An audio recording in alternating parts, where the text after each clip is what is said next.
같이 나누도록 하겠습니다. 그동안 이제 십계명을 문자적인 것보다 윤리도덕적인 것보다 성경적인 관점에서 풀어왔습니다. 그래서 성경 속의 계명, 그죠? 율법, 절기, 제사, 그것을 문자대로 이 땅에서 요구한 것이기보다는 그 속에 하나님이 진리를 담아주셔서 하나님의 백성들을 어떻게 살아야 될 것이냐 가르쳐 주시는 그런 상징적 그릇이었다, 이렇게 말씀을 나눴어요. 그래서 부모를 공경하라 할 때 그 부모는 우리 육신의 부모를 의미하지 않는 것이고, 물론 그 육신의 부모도 효도를 해야 되지만 그보다 더 중요한 것 누구죠? 하나님을 부모로 알고, 그죠? 그분과의 관계를 잘 유지하는 것, 그게 부모에게 효도하는 것. 살인하지 말라 하는 그 계명을 설명할 때에도 사람 죽이는 것보다 더 중요한 것, 그 살인하지 말라고 하는 재물을 또 죽이지 마라라는 의미 속에다가 예수 그리스도는 한 번 죽음으로 말미암아 모든 죄를 다 사했으니까 그 의미를 깨달아 알지 못하고 재물을 또 드린다면 너는 예수를 또 죽이는 자다. 그러니까 그렇게 하지 마라라는 말로 했다 그랬고, 간음하지 말라라는 말을 할 때에도 이렇게 이 세상 살아가면서 남녀지간의 어떤 간음의 문제가 아니라 하나님이 남자고 그 앞에서 우리가 여자의 역할을 감당할 때에 우리를 사랑하러 오시는 그 예수 그리스도와 어떻게 관계를 유지하며 살아가야 될 것인가, 거기서 더 이상 범죄하지 마라라고 하는 간음에 대한 얘기를 이제 요한복음 8장의 이야기를 통해서 했습니다. 다시 말하면 이 십계명이라고 하는 그릇, 이 안에다가 뭘 담아 주었다고요? 하나님 사랑과, 그죠? 실제는 하나님의 사랑이죠. 하나님을 사랑한다라고 하는 그 말 속엔 무엇이 들어있어요? 하나님의 존재에 대한 이해, 그죠? 그 다음에 하나님의 어떤 분인가를, 어떤 하나님의,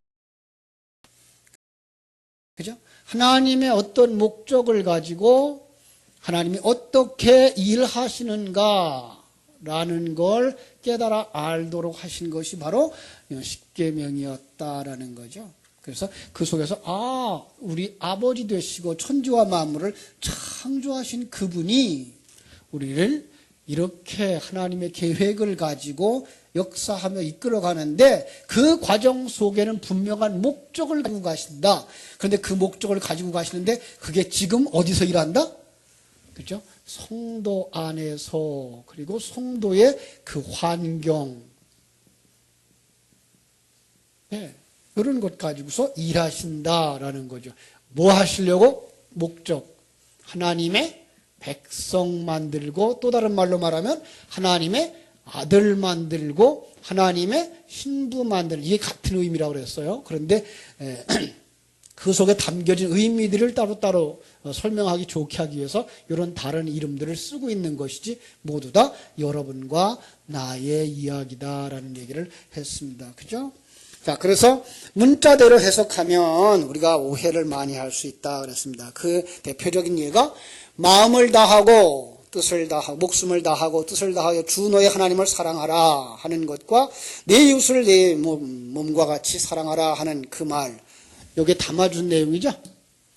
그것도 글자 그대로 생각하면 이게 하나님이 우리를 사랑하시니까 우리가 목숨 바쳐서 그분을 사랑해야 되는 거구나, 이렇게 생각하죠. 그래서 아브라함도 자기의 아들, 가장 귀중한 자기 아들도 하나님께 바칠 수 있었구나, 이리로 가고, 그리고 이제 이웃을 사랑하라 하는 말, 내 몸과 같이 사랑하라, 그러니까 네가 먹을 때 이웃을 생각하며 내가 쉴 때 이웃을 생각하고 그들을 돌아보는 일을 해라라는 얘기로 들을 수가 있다라는 거죠. 그죠? 자, 그런 일 잘하면 이 세상에서는 대접을 받아요. 그죠? 그런 일 잘하면 당연히 자기한테 잘해주는 사람 이제 대할 수 있겠죠. 그러나 그런 일은 누구도 할 수 있다? 하나님의 생명이 없는 자들도 할 수 있다. 그래서 이 십계명은 언제 주신 거다? 출애굽해서 구원받아서 그들이 나아갈 때 하나님의 백성들에게 뭘 가르쳐 주려고? 이것 가르쳐 주려고. 하나님의 존재, 하나님의 계획, 목적, 그리고 일하심을 가르쳐 주려고 한 것이지, 불신자들에게 이렇게 따라오면 십계명을 계명을 1, 2, 3, 4 지켜서 따라오면 내가 너를 구원해 줄게 라고 하는 계명으로 주신 건 아니라는 사실이죠. 그래서 우리가 성경을 문자적으로 보는 데서 조금 더 벗어나야 될 것이죠. 많은 사람들이 그 윤리 도덕적인 것으로 보기 때문에 십계명을 쭉 놓고는 이런 계명은 누구에게도 있다? 다른 종교에도 있어. 그래서 우리 그렇다면 같은 이 세상에서 함께 손잡고 이 세상 밝은 세상 만들고 하는 거구나. 그래서 이제 종교다원주의로 가고 손에 손잡고 하는 역사가 일어나는 거죠. 뭘 보지 못해서? 그 안에 진리를 보지 못해서. 진리를 보면 우리는 뭐예요? 그들과 전혀 다른 그들과 손잡을 수 없죠. 그들이 손을 잡을 수가 없죠. 우리 손을. 왜? 우리는 예수 그리스도 외에는 구원받을 만한 다른 이름을 주신 적이 없다고 말하니까. 그죠? 그들은 우리랑 같이 세상에 밝은 세상 만들자라고 얘기하는데 우리는 너희들과는 손잡을 수 없거든요. 이 세상 살아가는 방법을 손잡을 수 있어요. 그죠? 세상에서 어떤 일을 돕는다, 세상에 어떻게 밝게 해보자 하는 것은 손잡을 수 있어요. 그러나 우리의 신앙의 목적으로 들어가서는 이 세상이 아닌 영원한 세계라고 하는 걸 생각할 때 그리로 가는 길은 오직 예수 그리스도밖에 없다라는 것으로 우리는 그들과 손잡을 수 없는 거죠. 자, 십계명을 주신 이유와 목적을 모른다면 그들과 손잡을 수 있을 것이에요. 그죠? 자, 그거는 너무나 큰 오해라 그랬습니다. 구약 성경을 우리가 살펴보면서 우리가 소해할 수 있는 말 우리가 찾아볼게요. 이사야서 1장 11절. 이사야서 1장 11절에 보면 제가 읽어드릴게요. 여호와께서 말씀하시되 너희의 무수한 재물이 내게 무엇이 유익하뇨? 나는 순양의 번제와 살진 짐승의 기름에 배불렀고 나는 수송아지나 어린 양이나 수송아지의 피를 기뻐하지 아니하노라. 하나님은 이러신 분이에요? 하나님은 짐을 바쳐 양 잡고 소 잡고 그것도 돈이 없으면 못가지 잡아야 돼요? 차라리 그냥 비둘기라도 바쳐. 이렇게 해서 재물을 드리라고 해놓으신 그 하나님이 재물을 지금 열심히 드리고 있는 그들을 향하여서 뭐라 그래요? 난 그 무수한 재물이 내게 무언 유익이 있겠느냐? 난 순양의 번제, 살찐 짐승, 그 기름, 싫어. 수송아지, 어린 양, 수염소, 그 피, 나 싫어, 이제는. 무슨 얘기예요? 호세아서 6장 6절에서 답이 있죠? 자, 이사야서 1장 11절과 호세아서 6장 6절이에요. 6장 6절은 이렇게 되어 있어요. 나는 인애를 원하고 제사를 원하지 아니하며 번제보다 하나님을 아는 것을 원하노라. 하나님은 뭐 하지 않는다고요? 제사를 원하지 아니하고 뭘 원해요? 인애를 원한다. 그래서 인애라는 말을 원어로 찾아 들어가면 헤세드라는 말이죠. 은혜라는 말을 쓰고 있는데요. 그런데 그 뿌리 단어를 찾아가보면 하사드라는 단어예요. 그 하사드라고 하는 단어는 친절, 가까움 이런 의미가 있어요. 사람과 사람 지간에 제일 가까운 관계는 어떤 관계? 부부관계. 그래서 성경이 말하고 있는 그 부부는 둘이 합하여 한 몸이 되는 그 관계. 이런 관계를 원하는 거예요, 하나님이. 자식으로 말하면 뭐예요? 엄마의 품, 그죠? 근데 성경은 엄마의 품이라고 말하지 아니하고 아브라함의 품 이렇게 표현을 하고 있죠, 그죠? 그러니까 그 아기가 아브라함의 품에 안기는 것이 바로 가까움, 친절 이런 의미인데 더 깊은 건 뭐예요? 서로 안다라는 말을 쓰는 거죠. 그래서 하나님을 안다라고 하는 건 무슨 관계만큼 가까운 것? 부부관계만큼 가까운 것 이런 말로 표현을 하고 있는 거예요. 자, 그러니까 신학적 상황의 단어로 말하면 계명을 지켜라라는 말은 자, 이 계명이 뭐예요? 그럼 이 계명은 세상 사람들이 알아볼 수 있게 준 그릇, 그죠? 이게 세상 것이에요. 세상의 그릇들이에요. 거기에 뭐가 담겨 있어요? 하나님의 사랑이라고 하는 진리의 그 내용들이 담겨져 있는 거죠. 그러니까 너희가 이 계명을 지켜라 그러면 이 말 잘 들어보세요. 계명을 지켜라 그러면 이 계명은 어디의 거예요? 세상의 것이에요. 세상의 것을 성경은 뭐라고 말해요? 놀랍게도 불의한 것이래요. 자, 누가복음 16장의 말로 그대로 가서 표현을 할게요. 불의한 청지기에 비유해서 불의한 재물로 무엇을 사기라? 예, 친구를 사기라. 친구 누구예요? 예수 그리스도예요. 예, 그러니까 뭐예요? 하나님이 주신 이 세상 것을 가지고 너희들은 이 그리스도, 다시 말하면 하나님의 존재와 하나님의 계획, 그리고 그 하나님의 목적, 그리고 하나님이 지금도 너희들 안에서 일하심을 알라라는 말로 가는 거죠.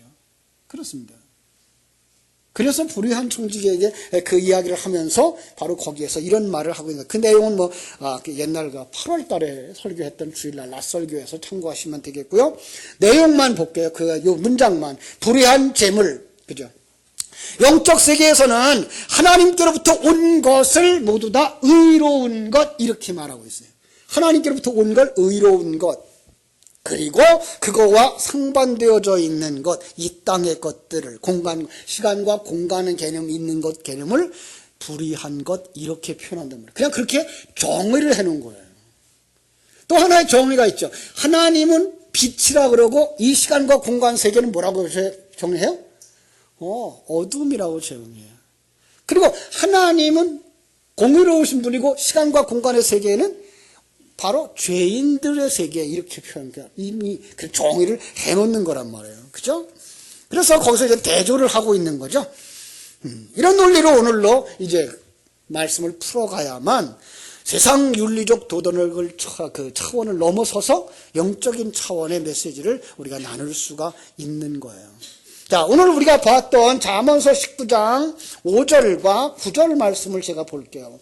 5절, 거짓 증인은 벌을 면하지 못할 것이요 거짓말을 하는 자도 피하지 못하리라. 오늘 거짓 증거하지 말라라는 말을 우리가 설명하기 위해서예요. 9절, 거짓 증인은 벌을 면하지 못할 것이요 거짓말을 뱉는 자는 망할 것이니라. 자, 한 곳 더 볼게요. 앞으로 가서 12장, 잠언서 12장 17절.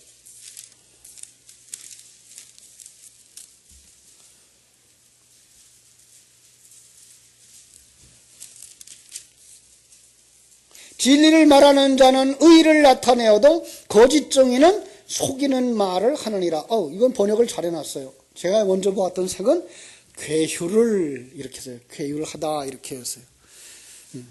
그래서 그 개혁판이 나오기 전에 개정판 성경은 진리를 말하는 자는 의를 나타내어도 거짓 증인은 괴휴를 말하느니라 그랬어요. 그런데 그 괴휴이라는 말이 놀랍게 한자어가 돼서 한자어에는 두 가지 괴휴이라는 단어가 있어요.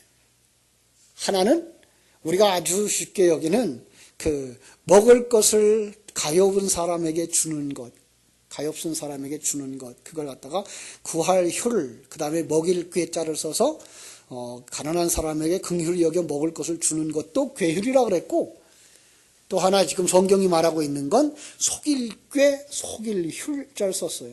그래서 속이는 것, 그래서 여기다가는 지금 뭐라 그랬죠?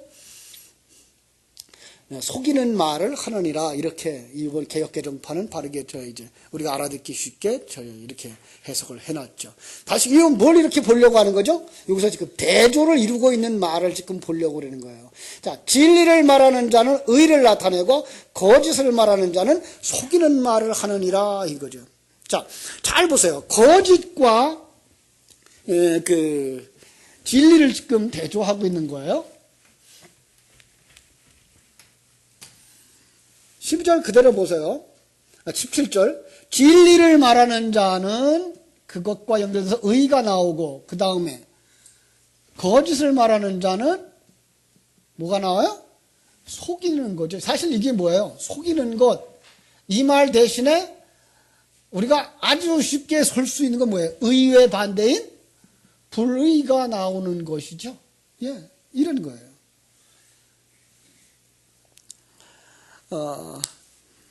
진리는 하나님의 율법, 세상의 것, 즉 만물을 담아주신 그 세상의 존재와 그 뜻을 아는 것, 순복하는 것을 진리라고 말하죠. 진리가 자유케 하리라. 말로는 쉬워요. 그죠? 근데 그 진리가 뭐예요? 이걸 알았을 때, 이 부분을 알았을 때, 아, 우리의 삶은 바로 그렇게 가는 거구나 해서 자유함을 얻는다는 의미거든요. 그러니까 진리와 자유는 그렇게 되는 거예요. 진리가 바로 이런 거예요, 이거예요. 그러니까 진리라고 하는 성경 속에서 진리가 자유케 하리라, 내가 곧 길이요 진리요 생명이요 라고 말할 때 그 진리는 바로 그 내용 속에 들어있는 하나님의 존재를 아는 것, 그리고 하나님의 계획을 아는 것, 하나님의 목적을 알고, 그리고 그 하나님이 나 속에서, 내 환경 속에서 일하고 계시는, 우주와 역사 속에서 일하고 계신 그 사실을 아는 것. 그죠? 그때 거기서 뭐가 나와요? 순복이 나오는 거죠. 순종이 나오는 거죠. 그죠? 이런 사람이 되어졌을 때 그걸 진리라 이렇게 말하는 것이고, 그 진리를 담아준 그릇이 뭐예요? 그게가 율법이고 세상인 거예요. 그러면서 이게 참이다라고 말하면 거기에 상반된 이것은 거짓이라고 정의해 놓은 거예요. 예. 이렇게 이걸 고유명사처럼 보시면 얼른 이해가 쉬워요. 우리가 얘기하는 그냥 이건 빨간색이야 라고 거짓말하는 이런 말이 아니라 이렇게 그냥 고유명사처럼 이거는 참이고 이건 거짓이구나. 하나님의 세계는 참이고 이 시간과 공간의 세계, 보이는 세계를 갖다가 그것은 거짓이구나. 왜 그래요? 그것을 통해서 그 안에 있는 참을 보도록 주신 그릇이기 때문에 이런 표현을 성경은 쓰고 있다는 걸 여러분 기억해야 돼요. 자, 그래야만 오늘 우리가 읽었던 19장 9절에 가서 이런 말을 바로 이해할 수가 있어요. 거짓 증인은 벌을 면하지 못할 것이요 거짓말을 뱉는 자는 망할 것이로다 그랬어요. 그죠? 거짓을 말하는 자, 어떤 사람이에요? 거짓말하는 자가 아니고 그가 뭐예요? 진리를 안 가지고 있기 때문에, 진리를 보지 못했기 때문에 그는 뭐만 말할 수 있다? 세상 것만 말할 수 있다라는 거죠. 하나님의 세계를 보지 못하면 세상 것밖에 판단을 못하고 세상 것까지밖에 말할 수가 없는 거예요. 진리를 보지 못하고 가지지 못했기 때문에. 소경이 빛의 세계를 말할 수가 없는 것과 마찬가지죠.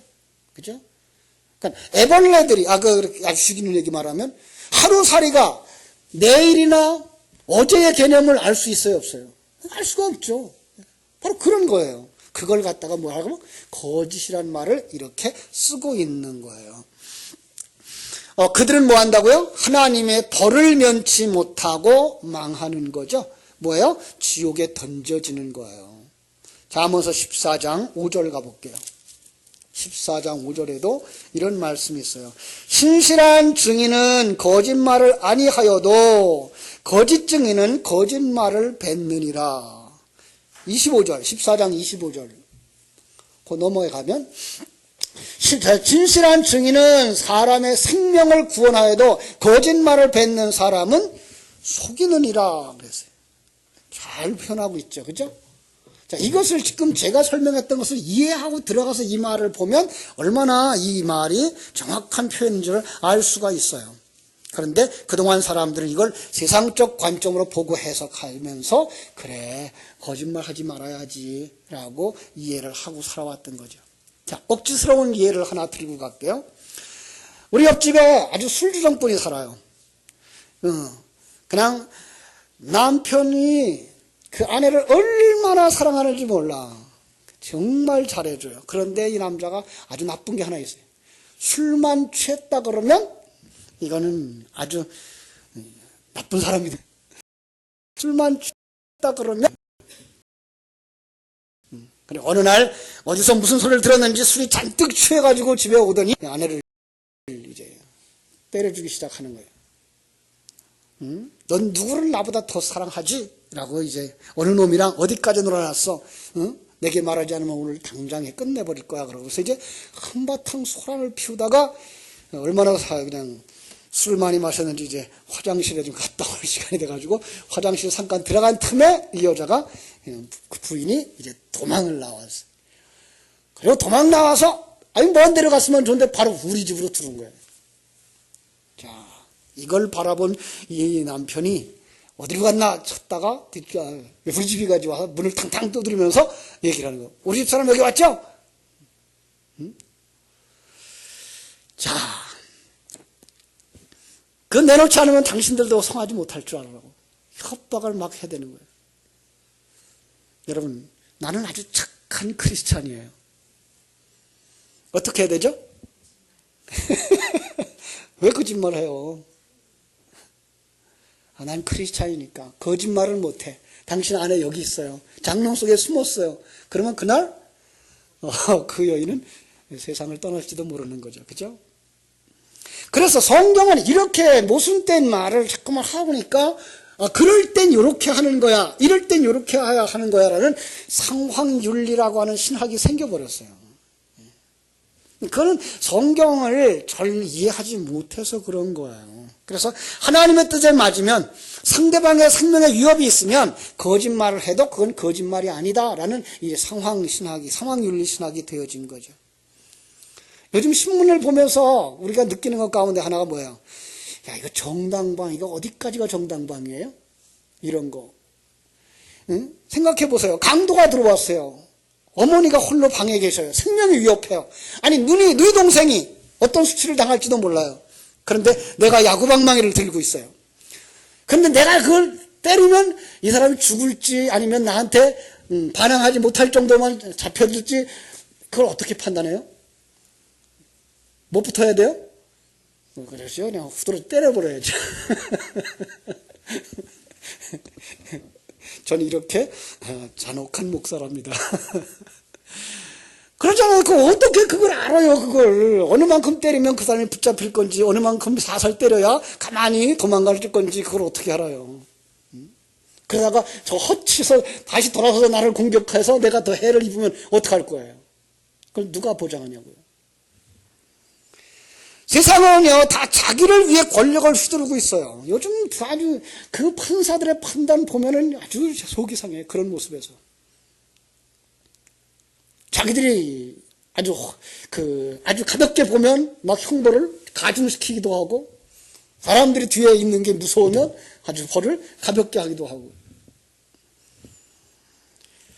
참 그런 것들은 우리가 어떤 것이 정당한 것인지 어느 만큼까지 해야 되는지를 세상의 법 가지고도 우리가 몰라요. 그런데 보이지 아니하는 하나님의 세계는 더할 수가 없어요. 성경에 이런 말씀이 있어요. 마태복음 12장 31절로 32절. 그러므로 내가 너에게 이르노니 사람의 모든 죄와 회방은 사하심을 얻되 성령을 회방하는 것은 사하심을 얻지 못하겠고, 또 누구든지 말로 인자를 거역하면 사하심을 얻되 누구든지 말로 성령을 거역하면 이 세상과 오는 세상에서도 사하심을 얻지 못하리라. 그죠?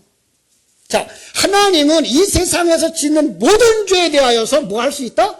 용서하시겠다라고 백지수표를 내놓으셨어요. 네. 이건 정말 무서운 얘기죠. 그렇다고 우리 이제부터 마음대로 죄 짓고 살아도 되는 거예요? 예수 믿는 사람은 마음대로 죄를 지어도 된다. 이게 구원파예요. 이게 영지주의자들이에요. 우린 구원받은 자이니까 우리 육신이 짓는 죄는 우리의 것이 아니야. 우리 육신이 잘못한 거야로 그냥 끝나는 거예요. 아니에요. 그렇지 않습니다. 그 진리를 깨닫고 나면, 이 진리를 깨닫고 나면 시간과 공간 속에 주어진 모든 사건들은 나를 만드는 도구들인 것을 깨달아 알게 되는 걸 갖다가 예수 그리스도의 보혈로 씻음 받았다라는 말을 하는 거예요. 이해가 좀 어렵죠? 관계 속에서 시간과 공간 세상에서 내가 주인이 되어 살기 때문에 빚어지는 모든 죄는 뭐 할 수 있다? 용서가 된다라는 거예요. 예. 그래서 우리는 정말 이해할 수 없는 상황들을 이해하고 넘어가야 돼요. 왜? 살인범이 사람을 죽였어요. 그죠? 그것도 몇 사람이나 죽였어요. 아주 잔혹하게 죽였어요. 그리고는 형무소에 들어갔더니 거기서 열심히 특심한 사람들이 전도해가지고 그 사람이 예수를 믿었어요. 그래서 나는 구원받았어. 이러고 이제 자유를 누려요. 어떤 영화에 나왔던 얘기라 그러는데, 이 부인이 자기 애를 잃어버린 거야. 애가 그 사람 때문에 죽은 거야. 그 사람이. 그래서 그 사람이 형을 받고 있는 거야. 그런데 내가 크리스찬이기 때문에 용서해야지 하는데 용서할 수가 없는 거예요. 그래도 은혜 속에서 이제 어떻게든지 만나서 용서를 해야지 하고 억지로 찾아갔는데 잘못했습니다라고 사과하고 빌고 그러는 게 아니라 그는 거기서 나는 하나님 앞에 용서함을 받았으니까 자유합니다라는 생각을 가지고 있을 때 이 크리스찬 엄마는 견딜 수가 없는 거예요. 어디까지가 인간의 한계인가? 어디까지 인간이 용서할 수 있는 건가라는 그런 갈등이 어떤 영화로 나왔었다라는 얘기를 하더라고요. 세상에서는 정말 애매한 게 너무 많아요.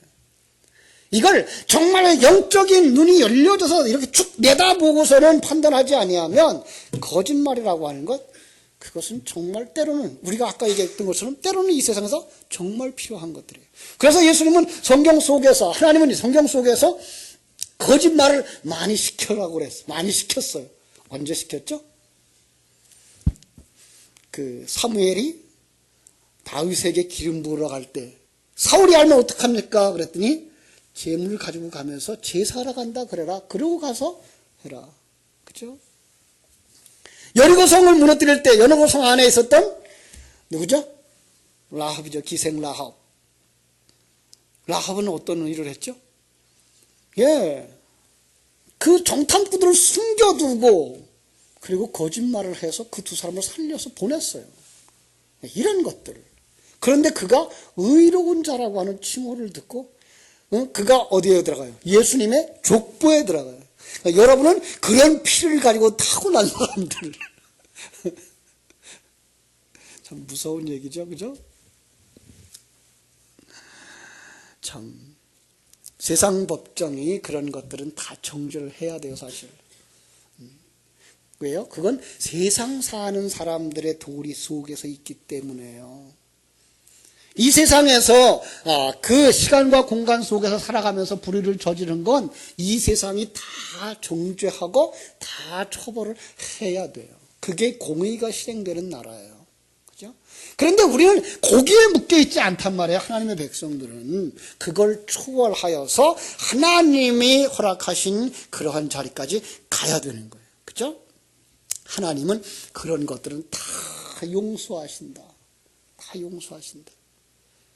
뭐만 되어지면 너희들이 하나님의 자녀로 진리 안에 묶인 바 되기만 하면. 다시 말하면 옛사람이라고 하는 내 몸이 아직 붙어있는 한 우리는 이러한 실수들과 불의를 행하고 자기가 주인 되어지는 것이 불뚝불뚝 살아날 수밖에 없다. 언제까지? 자기가 완전히 부인되어질 때까지. 그럼.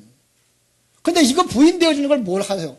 생명과 진리의 말씀을 가지고서 하잖아요. 그러니까 생명과 진리의 말씀에 의해서 이게 죽어지고 있을 때 아직도 나타나는 그 모든 것들은 하나님은 다 용서하신다라는 거예요.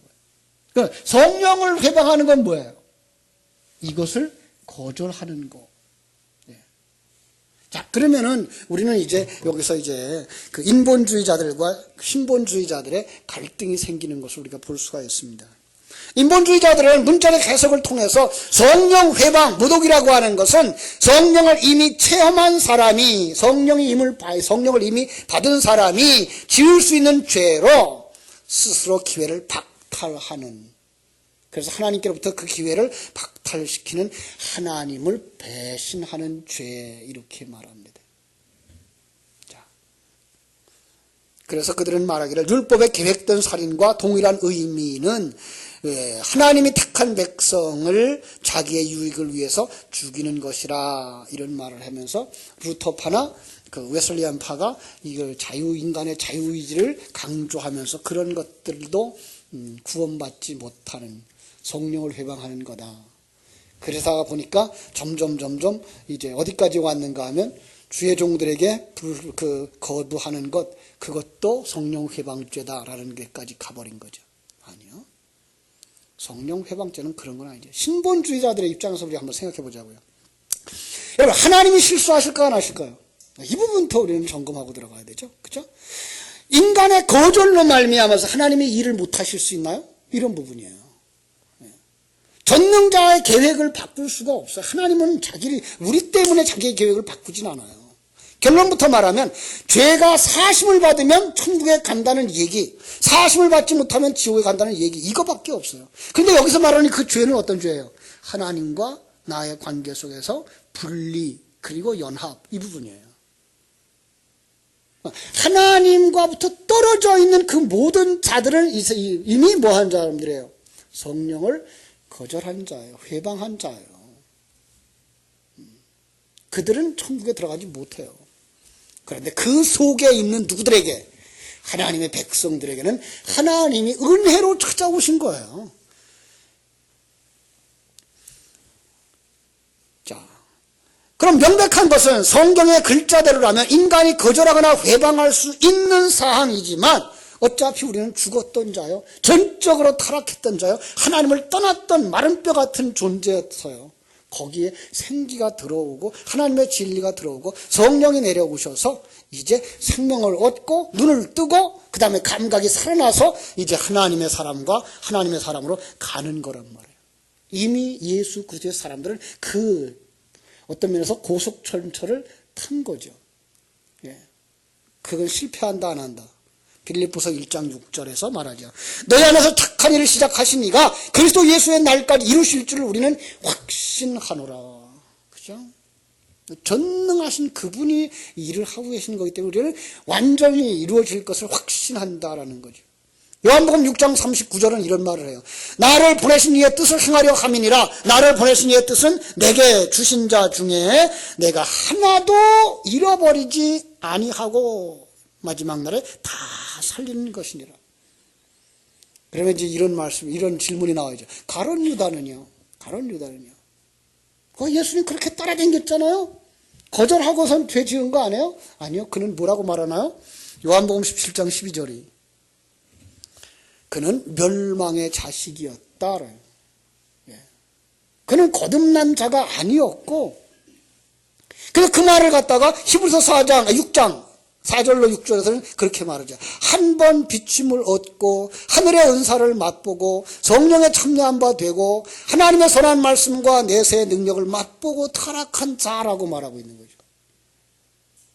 자, 거기서 아주 하나하나 한번 살펴볼 수 있는데, 이건 우리 새벽 예배 때 살펴봤는데 다시 한번 살펴보죠. 히브리서 6장 4절. 한 번 비침을 얻고, 근데 그 사람도 타락할 수 있다는 거예요. 그 비침은 그의 심령 속에까지 들어간 생명이 되지 못하고 지식으로 남아 있는 사람들, 예.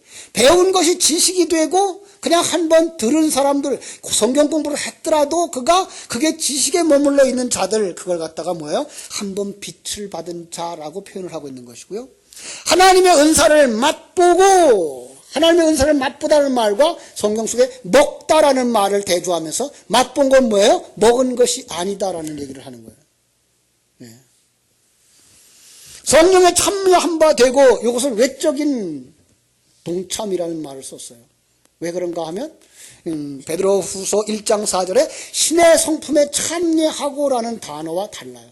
신의 성품에 참여하는 그거는 내적인 것이었고, 그 한 번 비춤을 성령에 참여한 바 되고라는 것은 예수님의 그 표적 가운데에 문둥병자 10명이 다 났죠.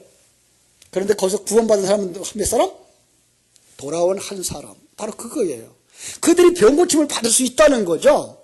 예. 그냥 성령 공부도 할 수 있고 병고침까지도 받을 수 있고 예수님을 따라다니는 유다처럼 가질 수도 있는데, 그들의 마음속에 생명으로 가지지 못한 자들은 본래부터 아니었다라고 말하는 거예요. 그죠? 내세의 능력을 맛보다 역시 먹다와 대조를 하고 있는 거죠. 그리고 그들은 하나님을 떠나는 거죠. 그러니까 그들은 예수님을 따라오고 성경 공부하고 어떤 면에서는 종교생활하는 그 모든 것들이 누구를 위하여서? 나를 위하여서요. 이건 참 어려운 부분이죠. 그런데 우리는 이제 내 안에 그리스도의 영광을 위하여, 하나님의 영광을 위하여, 하나님이 내게 주신 그 은사와 능력을 가지고 내게 주신 현장과 내게 주신 그 봉사의 자리에서 최선을 다하는 삶을 그냥 살 뿐이에요. 예. 그걸 내가 했다라고 하고 어떤 것을 얻어내기 위하여 그 일을 하고 있는 것이 아닌, 이미 하나님의 백성으로 주어졌기 때문에, 하나님의 백성이라고 하나님이 택하셨고 거기에 진리와 능력으로 주어졌기 때문에 우리는 그걸 발휘하면서 살아가는 그런 자로서의 삶, 그런 자로서의 헌신, 봉사, 이런 것들이 이제 대조를 이루는 거죠. 그죠? 그들이 오늘 진리와 거짓으로 대조되고 있는 거예요. 그러니까 거짓 증거하지 말라라는 말은 무슨 말이에요? 진리를 못 가진 자가 무엇만 얘기하면 세상에 보이는 것 가지고 세상의 윤리 도덕과 세상의 법칙만 이야기하는 걸 갖다가 거짓 증거라고 말하는 것이고, 그렇게 말하는 그 사람들을 향해서 거짓 선지자라는 말을 쓰는 거죠. 예. 그런데 그들은 어디에 간다? 지옥에 간다라고 말하고 있잖아요. 그러니까 우린 굉장히 중요한 거예요. 특별히 가르치는 자들, 성경은 그러죠. 많이 선생되지 마라. 왜 그래요? 가르치는 자들이 진리를 못 가지면 뭐만 가르칠 수밖에 없어요? 세상 것 율법만 가르칠 수밖에 없어요. 껍질만 얘기할 수밖에 없어요. 그러면 그들이 받을 화가 크다라고 말씀하시는 거예요. 왜냐하면 사람들은요, 가르치는 자의 그 가르침을 받는 대로 변하게 되어 있어요. 무엇을 먹느냐? 어떤 사람이 되는 거예요. 세상의 윤리 도덕을 먹는 사람은 윤리 도덕적으로 깨끗한 사람이 되어져요. 유대인들과 같이 적극적 사고를 가르치는 자들을 따라가면 그 사람이 적극적 사고의 삶을 살아가게 돼 있다고요. 가르치는 자가 진리의 말씀을 가르치면 그걸 듣는 사람들이 진리의 눈이 열려지고 진리의 사람으로 완성되어져 간다고요. 예. 그래서 가르치는 자들이 너무 중요한데, 그 가르치는 자들이 네가 진리를 가지지 못하고 그 자리에 간다면 그건 네가 큰 화다. 너도 죽거니와 내 말을 듣는 사람들이 죽기 때문에, 그러므로 말미암아 우리는 거짓말하지 말라, 거짓 증거하지 마라 라는 말을 깊이 새기면서, 거짓 증거하지 않기 위해서 어떻게 해야 돼요? 여러분 속에 진리로 채우셔야 돼요.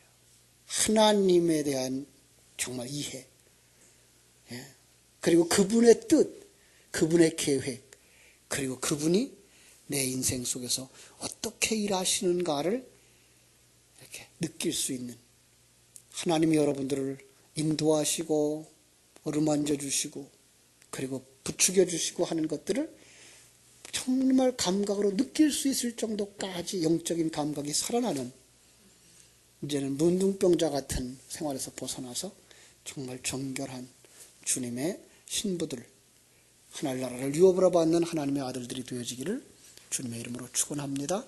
기도하겠습니다.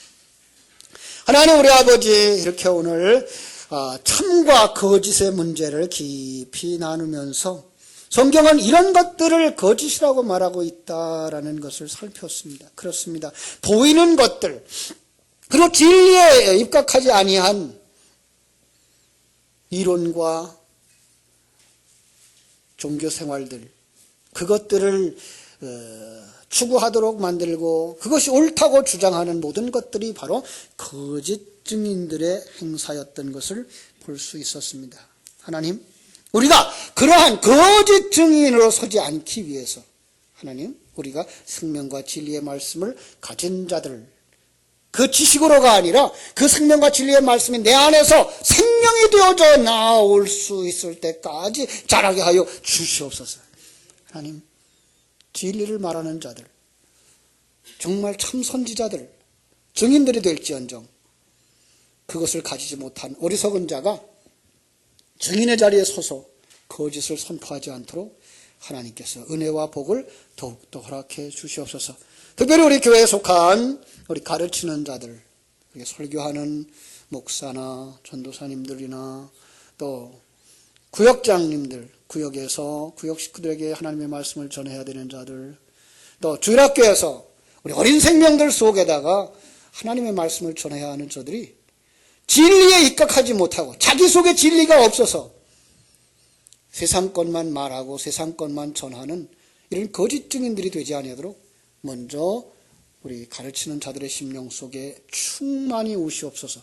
그리고 우리 가르치는 자들이 이 하나님의 말씀과 진리를 가지기 위하여 정말 심령이 가난한 자가 되게 해주고 목마른 자가 되게 해주시고 진리의 말씀이 떨어지는 곳에 열심을 다하여 참여하고, 그래서 하나님의 진리의 말씀을 가진 자로, 그리고 그것을 되씹어 소화하고 그 생명을 가진 자로 증인의 역할을 잘 감당할 수 있도록 축복해 주시옵소서. 예수님의 이름으로 기도하옵나이다. 아멘.